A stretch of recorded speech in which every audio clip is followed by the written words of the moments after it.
Hey y'all, Zach McDonald, dual real estate agent with Real Property Associates, and today we're going to do a Seattle real estate news breakdown. Now, it's been a little while since I've done one of these, and quite frankly, it's because there hasn't been that exciting of news in Seattle to talk about.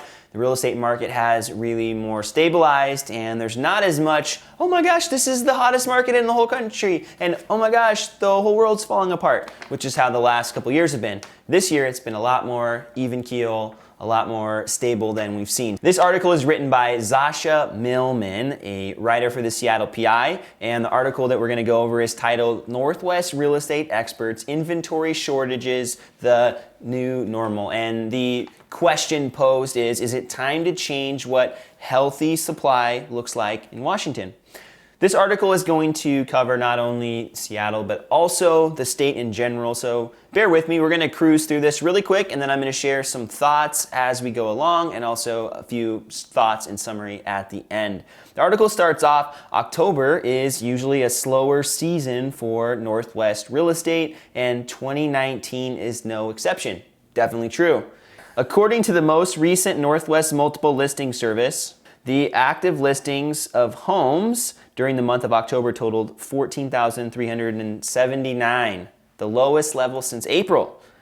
While it's not unusual for the summer rush of peak real estate season to slow down a bit in the fall, October 2019 marks a 10% drop from last month in September and a 21% drop from the same time last year. What's interesting is we were talking about this on my most recent market update, the November Seattle real estate market update, and we were talking about how inventory is definitely tightening again, and what we've seen as a result is that home prices have started to stabilize. And this month in October, so with October stats was the first month in the whole year where I could say Seattle's home prices are up year over year. Just over 1%, but up and still in a positive direction. And we'll see as we head through this article, they're thinking the same things are going to happen. We're stabilizing, and we're going to see maybe even a greater increase in home prices as we near the end of the year. Here are a few of the sound bites for the article. Lower supply will drive some buyers crazy as they keep expecting to gain the upper hand. It's not going to happen anytime soon. The market has settled into a circadian rhythm of sorts. People are moving here, home prices will continue to increase, and inventory shortages will continue to occur. Interesting, I think that's the case too.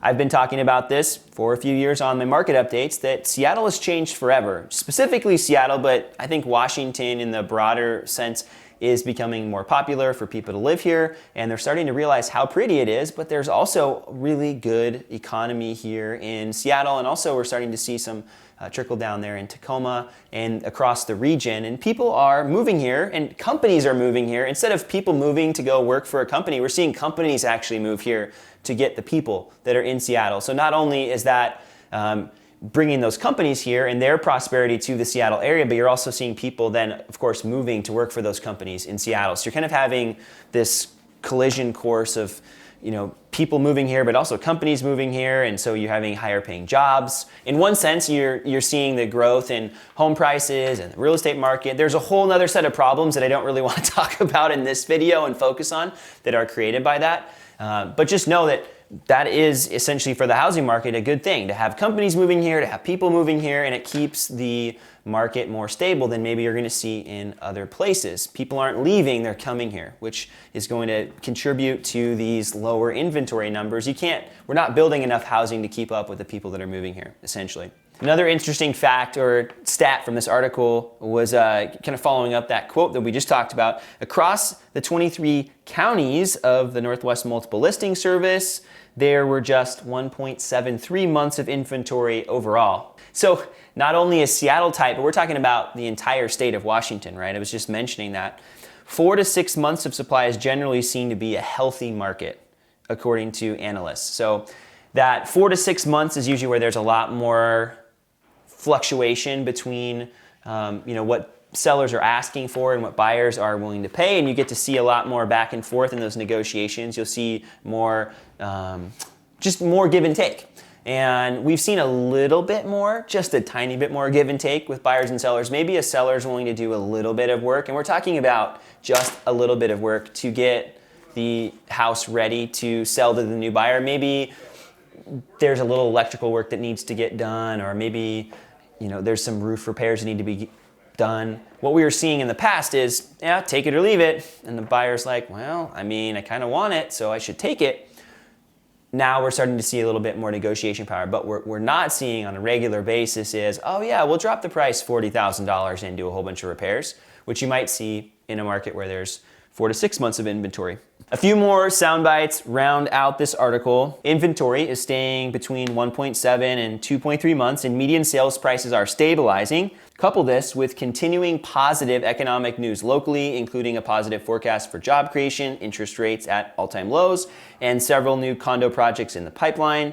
Given the legislature's change this year in the construction defects law, all of these point to a new definition of a balanced market of only 2 months of inventory instead of 4 to 6 months. I want to touch on a little bit more of the idea of a new normal in Seattle. I mentioned that a little bit earlier in the video and commented on it a little bit, but I'm not the only person that's saying this. And what we're seeing is really a new normal. We're seeing that 2-ish months of inventory being that more balanced market in the Seattle area. I don't know if we're ever going to get back to that 4 to 6 months inventory. And again, we can have some catastrophic housing market collapse.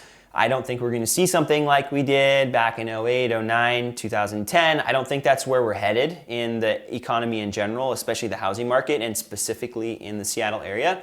It's always possible. I don't have a crystal ball. But as far as the housing market itself now, I don't think we should be expecting, or buyers should be expecting, to see 3, 4, 5 months of inventory anytime soon where they're going to be able to negotiate the socks off of something and get a super, super dirt cheap deal. I think what we're seeing is this 2 to 2.5 months of inventory is where we're seeing that balance, at least in this area. And it's possible that we're going to see it go back down again. And that's what we've been seeing, is a tightening of inventory this year. We were getting up to 2.5, and now we're down to 1 point. I think it was 1.9 as I look at my notes, 1.9 months in Seattle for the residential sales. So we're getting back down into a more competitive amount of inventory. And right now there are fewer buyers in the market as we're recording this video in October. So there's just less people. Actually, no, we're not. We're recording this video in November, right? Yeah. What we're seeing are fewer buyers in the market right now. We're recording this video in November, and there just are less buyers that are looking during the holidays to buy a house. And what we're also seeing, though, at the same time is a whole bunch of the listings that are on the market getting gobbled up. And so we were having this excess of supply, right? We're going to call it that in the Seattle market, because we were seeing less than a month of homes available. We were seeing, 0.6, 0.7 months of supply, which was freaking people out. And everybody was overbidding and paying a lot of money for the houses. It was like you put your house on the market, no matter what happened, a week later your house was sold. And maybe you were getting 10 to 15% over the asking price, which is crazy. We're not seeing that right now, but what we are seeing is that inventory starting to tighten up again, and we're seeing more competition. I've had clients making offers where there are other people making offers. It's not just, oh, hey, we want to buy the house. Okay, cool. Well, if you pay us the asking price, we'll do some repairs. Okay, cool. That's not what we're seeing right now. We are seeing, oh, okay, well, there are 2 or 3 other people that are making an offer, and make your best offer. And so we're starting to see a little bit of that coming back. The article ends with a quote from the president of Windermere, and I'll go ahead and wrap this video up with this quote too. He says, "'Tis the season for the number of homes for sale to start dropping," which we were just talking about, "and we don't expect to see a significant influx of new inventory until spring. That said, there are still plenty of buyers out there. So this drop in listings will lead to an increased competition and will likely cause home price growth to increase modestly through the end of the year."